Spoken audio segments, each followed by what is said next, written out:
Well, Dawn, here we are again. Here we are. Our second time around. Hopefully I've gotten over the jitters a little bit. How about you? I'm working on it. Funny, but I'm still sweating though. Are you? Yes, I are. Well, we're in our favorite town, Belle Fourche, South Dakota. What could be better? Oh, nothing better on a beautiful evening like this with the Belle Fourche River behind us. It couldn't get any better than this, Dawn. And it's really easy to think about the history of our town when we sit here and look up our beautiful main street with still many of the old buildings and the memories and the voices. You wish they'd have kept better track of Yes. and everything. That's what I wish. Yes. But I guess that's the way history's meant to go. Fortunately for Belle Fourche, they had two excellent newspapers. And they had dueling editors. And those editors, they liked each other, but they fought with each other all the time. But some of the articles that they came out with were just classic. And it is one of the reasons that I enjoy Belle Fourche history as much as I do, is because of what I've read in these old Belle Fourche newspapers. Yeah, you probably have as good a collection of old articles as anybody I know that cover our town's history. Well, I don't know. There's a young lady, Mary, here in town that has done a wonderful job of bringing a lot of the articles back in the Belle Fourche paper now. Mm-hmm. So I think she's probably has more and better than me. But I have funny stuff. You do. I do. You do. You want to share something with us that would... Is there anything there that you would like to... I like the one, the horsewhipped. I think that's got a real ring to it. Okay, let's see. Where in the heck did the horsewhip one go? See it right Oh, see, you were always a smart one of our family. Right. Who taught you anyway? Well, this is an article from the Belle Fourche Bee in 1909, and it's horsewhipped. Now, there was two articles in the Belle Fourche papers, but this is a short article for this event. This is what I'll do. But it was Monday evening. W.R. Glassy, who ran the Wide Awake Grocery, administered a severe whipping to a man by the name of Charles Flynn, who had insulted some of the younger girls of the town. The little girls were annoyed by the fellow Saturday, and on Monday identified him. And Mr. Glassy lost no time in procuring a good stout buggy whip and giving the fellow a lesson he will not soon forget. Finn was afterwards locked up, and on Tuesday morning given the notice by the marshal that if he hurried out of town and never showed up here again, he would be liberated. The prisoner jumped at the chance, and the last seen of him, he was getting away from Belle Fourche as fast as his legs would carry him. You know, I think that would work today. I think it would. I think if our citizens just... Had a horsewhip. Right. Where in the heck does a guy get a good horsewhip now? Well, you know, I bet we could come up with one if we really looked. I guess we could ask my wife where she got hers. There you go. And does it work well? How about the nuisance? The nuisance? We all have nuisances in our life. I don't even want to read this. I mean, because, you know, in the old days, if there was a nuisance with dogs, the town marshal took care of it right there in that guy's yard. He didn't take the dog to the pound. There was no pound. No, this is, he just walked into the guy's yard and dusted him. But the real Buster Brown and his dog Teague will make their appearance in Belle Fourche and give an exhibition. Thank you. Free to everyone in front of the Barnett and Noble store. What's the Barnett and Noble? I don't know, but that's the first I've heard of that one. I would like to know. I'd like to have seen Buster Brown. I would too. I loved his shoes. Exactly. And it says no one should miss the opportunity to see Buster Brown and Tig. Well, and I read this one here. I thought this one was very interesting. Attempted hanging. Oh. See, we could use more of this, too. Curly Rayner. Everybody had a dadgum nickname. They did. Hooky, Oh, you know. yeah. There was. Yeah. Yeah, everybody had a Yeah. new name. If they had one, they'd used it. Got them in trouble.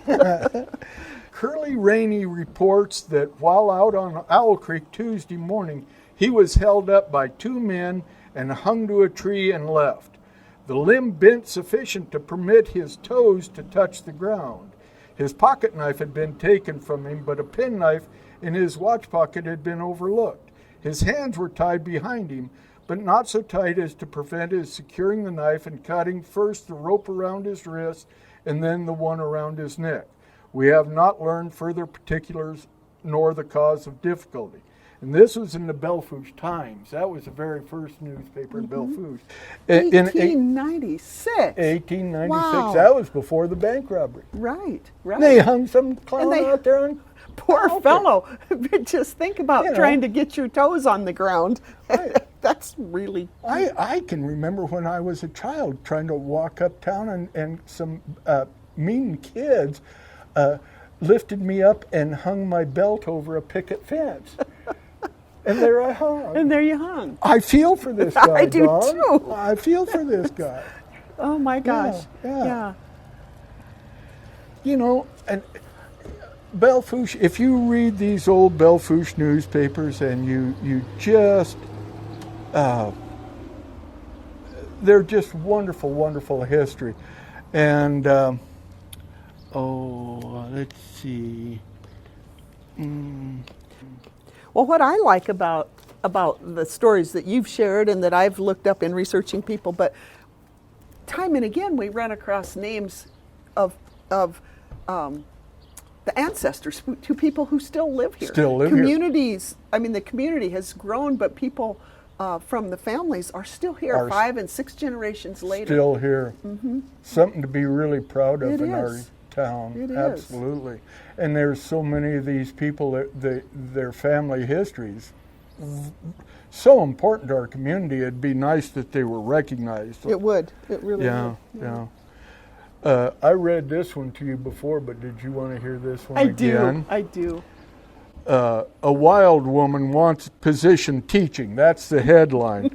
This is from 1925 in the Northwest Post. The county superintendent's office is in receipt of a striking original application from a Wyoming lady who wants a position as teacher in Butte County. Omitting the lady's name and her post office address, the letter is printed verbatim. I will introduce myself as an old-fashioned, old-maid school teacher with a Wyoming Rural Life Certificate. I can ride horseback, am not afraid of rats, mice, nor rattlesnakes. Will be pleased to receive a position in the wildest section of your country. I am wild, but do not smoke cigarettes, use profane language, nor drink booze. God, stay away from her, huh? Am so homely that the men stay clear of me. Have taught for 15 years. I was graduated from Ewing, Nebraska High School, after which I attended the elementary training normal department at Wesleyan University, University Place, Nebraska, for 2 years. I specialize in kindergarten training. The grades from Wesleyan are enclosed. I can play the first and second grade of music on cornet or piano at sight. She was a pretty. No, she wasn't. She said she was She was not homely. pretty. She was pretty Yeah. talented, but not pretty. Oh, yeah, okay. I was going to say she's like, Well, you that know, reminds me. I run across in my research on Harvey Logan, Kid Curry, but his brother's son, as a young man, got involved in a deal in a rural school, and the teacher was not very much older than the young boys, and she got pretty smart with them, and they thought she was hoity-toity, and so they roughed her up a little and held her against the wall and cut her braids off with a jackknife, and she quit, needless to say, and Kid Curry's friend, Jim Thornhill, was on the school board, and he had to go procure another teacher because his son was involved in it. So yeah, teachers probably had to be tough. I don't think they'd have cut this old girl's I don't braids off. think they would have. Rule of thumb. Yeah. Never fool with a homely teacher. That's right. I like the early cowboys, and I like the rougher edge of this. communities are made up of churches and businessmen and whatnot, and they contributed a lot to this beautiful town that we live in. But I always like the rougher edge of the stories, and Right. and it was in the brief happenings in Belle Fourche, but this really isn't too much. But it just intrigued me that O.C. Hammeister, cashier at the Northwestern State Bank at Newell, was in the city the first of the week and made a satisfactory deal with Charles Hinkle, whereby he became the owner of a little black bear that Harry Wood brought down from Sheridan a few weeks ago, and which has worn out his welcome in and around the Roundup Saloon. Charlie has left a savage-looking gray wolf, and which will also get his walking papers if he doesn't quit howling so much at night. And this is in 1911.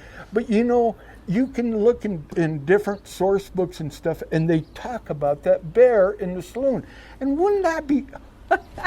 I'd like a bear in the saloon now. Well, it'd be something to drink to. And then better than the homely teacher. Well, yes. Yeah. And then they trade it for a howling wolf. I mean, I don't know. I might rather have the bear. And where was the Roundup Saloon, by the way? Well, Roundup is down there where the old back is. Okay, that's what I thought. think that's where Okay. it was. Yeah, yeah. And I just there was just always so many fun things happening. So many fun people, from Frank James to Billy Sunday and all of the Tom Mix coming to Belle Fourche and stuff. And here, Captain A.H. Hardy, the champion quick shot of the world. Now, A.H. Hardy was quite a boy, and will be in attendance at the stock meeting the latter part of the week. He will give an exhibition Saturday, which will consist of a class of rifle and revolver shooting equaled by none, cutting cards in two edgewise, ashes off a cigar, hitting pennies, lead pencils in midair, etc. The exhibition is certain to be worth seeing and will take place at A.S. Gay's Hardware Store. We all know where the Gay's Hardware Store was. Right across the street from Cowboys 2. So Captain Hardy represents the Peters Hardware Company, Cincinnati, Ohio. This is in 1904. So down there, right on the street, in front of Cowboys 2, you had old A.H. Hardy coming and throwing pencils in the air and shooting them right downtown. Well, and I mean, to be the champion, fastest, quick shot in the world. This guy had to be pretty. I mean, there were a lot of good. He was good. He had to be really good. But they write this up, and I mean, it's all good. Yeah. But when my Uncle Ray shot out all the streetlights in Wall, they didn't like write him that. up. They didn't write him up in the paper like they do in Belle Fourche. They like that. Belle Fourche is a different brand of town. Wall, it appreciates cowboys and gunshots. Wall wasn't so crazy about having people putting on a shooting demonstration in their town. Yeah. That was fun. Let's see. Oh, and you just can't imagine all of the history. Like when they marched there in 1905, whenever it was, they marched those runaway Utes down this street. What you got to see. And all of the cavalry that would come through Belle Fourche on their way back to Fort Meade, and they would ride through town. And it says here, home from a long march. Troops B, C, and D stationed at Fort Meade passed through Belle Fourche Saturday evening under the command of Captain Lockwood. Troop C was en route home from Fort Keogh, Montana, having marched the entire distance, about 1,000 miles. Can you imagine marching? Marching. Not on horseback. They were marching. That's just crazy. Coming by way of Yellowstone National Park. Troop B and D went out about a week ago on a practice march to accompany the other troop on its homeward march.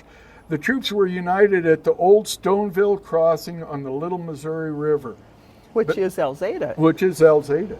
Belle Fourche was full of soldiers Saturday evening as the boys went into camp on the outskirts of town. Don't you know that was a wild evening in Belle Fourche?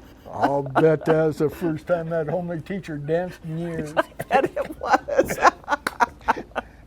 And I bet she looked good to those soldiers. Oh, it's like any soldiers I knew, they's probably going, anybody ever buy you a drink, honey? Well, I mean, that probably explains how Calamity Jane got attention. Well, She hung out with the soldiers. wouldn't it have been fun to see Calamity Jane and Belle Fourche? It would have been. Oh, it'd have been fun. Yeah. Yeah. I mean, and a guy knows she's a little rough around the edges, but still to just say that you got to see her. Being right across the street, now not this post office, this is their early post office in 1915. That predates this one, but it says, help wanted in securing the names of the young bloods who make it a practice of occupying the lobby of the post office after 9 o'clock at night for the purpose of spooning, smoking cigarettes, and at times committing far worse depredations. Now, what the hell could be worse than spooning? I mean, come on. I wouldn't want to deliver a letter and sit there and have to say, excuse me, can you move your spooning to the side? I mean, yeah. If proper influences cannot be brought to bear to stop this practice, I shall be compelled to close and lock the lobby after the arrival of the evening mail. Rush O. Fellows, Postmaster, 1915. Well, maybe that's why our post office closes at 4 in the afternoon Maybe. today, because we don't want people hanging out. Kind of makes me wonder, though, when was the last time anybody ever used the word spooning? That is a really old term. And it I don't think anybody in the 50s spooned, did they? I don't think so. I mean, from my research, Yeah. it's a very old term. Yeah. And None of our relation ever said I spooned. no, no, that's true. Ah.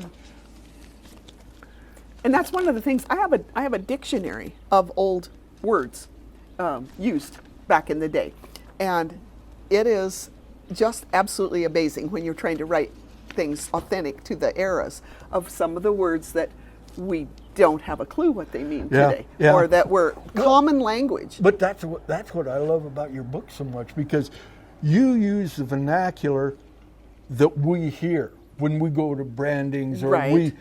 you're with cowboys. The vernacular you use is what I've heard all my life. Right, and Yeah. I probably, because we grew up with fathers that were from that era. Yeah. Captain Bullock. Yeah, Cowboys Wanted. This is in 1905, and this is in relationship to Teddy's inauguration. Right. Yeah, Captain Bullock desires to get 30 or 35 cowboys who will agree to go to Washington, taking with them cow ponies and prepare themselves to appear in the inaugural parade in complete cowboy costume. It is estimated that $100 each will pay all the expenses, and the ponies will sell to the Easterners at good figures as souvenirs of the event. Communicate with the captain if you want to go. If the party is formed, it will probably ship from Belle Fourche in 1905. 1905. And when you're talking Captain Bullock, this is Seth Bullock. Yeah. Yep, and you take, like, of course I still call it, it's a Wild Magnolia now, but that was D.P. Roberts' house. In the museum, they have a picture of D.P.'s little boy who went with them to the inauguration, and these cowboys from Belle Fourche bought him a pair of spurs. And he's wearing those spurs in that picture. Wow. That these cowboys bought him. Do we anywhere know the names of those 35 cowboys that went from Belle Fourche? There was a picture taken, I believe, of them in Washington, and then some of them are in that picture. And you know, there was a picture of Seth Bullock, and I believe it was taken with Tom Mix. Tom Mix was part of the Rough Rider deal too. And Tom Mix came to Belle Fourche for the rodeo, and I've got that in here too. But this is in Deadwood, but it was written up in the Belle Fourche newspaper in 1903, where a Deadwood jury last week gave a woman a verdict of $1,000 against a saloon man for selling her husband liquor contrary to her orders. Whoa. This is the first case of its kind in the Black Hills in 1903. My God, my wife would be rich now. Oh, can't even imagine. Can you imagine, though, a court upholding that? $1,000 in 1903 Wow. for selling her husband liquor? Wow. Oh, Wow. like I said, my Had wife, we only known. You'd have been in trouble. I'd have been, yeah. But I'd be living with a wealthy woman. You would. It Yeah. would have been a good scam. This is kind of a funny deal here. High gold value, and this is written in 1914. An assay of the gold taken from the well on George Brownfield's ranch in the Bear Lodge shows $1,847.60 in gold per ton. That's crazy ton. That's Except it was all phony. I'm not going to read this whole article, but the funny thing about George Brownfield was I think he was the last guy hung in Wyoming. And up there, right where your ranch is, he killed a guy, and I can't remember the whole story, but Velma told me the story. About that sheep herder The that was sheep herder, killed. Yeah. yes. And George Brownfield was I was going to say that name rang a bell. Yes. And see, he killed a guy before that. But see, he was doing a phony deal here.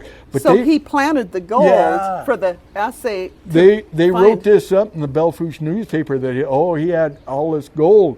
Well, he was just a crook and a murderer, Yeah. you know, is all he was. You know the story that Velma wrote that, and I have it written down, but a man and woman have a herd of sheep out there just by colony, and it's sort of winter, fall, I think. Anyway, the dogs bark, the herder gets up in the night, leaves the sheep wagon, leaves his wife, and actually they were newly married. Yeah. And he goes out to try to find out what's after the sheep or why the dogs are barking. He doesn't come back, and the young woman hears gunshot, and she goes out in her nightgown, and she's afraid she's going to be killed, and she hides amongst the sheep, and the sheep are bedded down, and she hunkers down and hides from this Brownfield, and then the next morning she somehow gets. And she's still in her bare feet and in her nightgown, and makes it to, I believe it was the colony post office. They caught Brownfield, but he had shot her husband. And she had hid amongst the sheep all night long. Which, I mean, you just think, and that was after 1900. Yeah, that was after this. After that. Gosh, this has been fun, Bill. I learned so much every time we're together. I love our get-togethers and our history. Don, I do too. Exciting. Maybe we can write a new event in the paper, a new happening. A new happening. We hope that everybody and anybody will come to visit our beautiful town and see what Don and I are so proud of. Just come and visit. Absolutely. Welcome.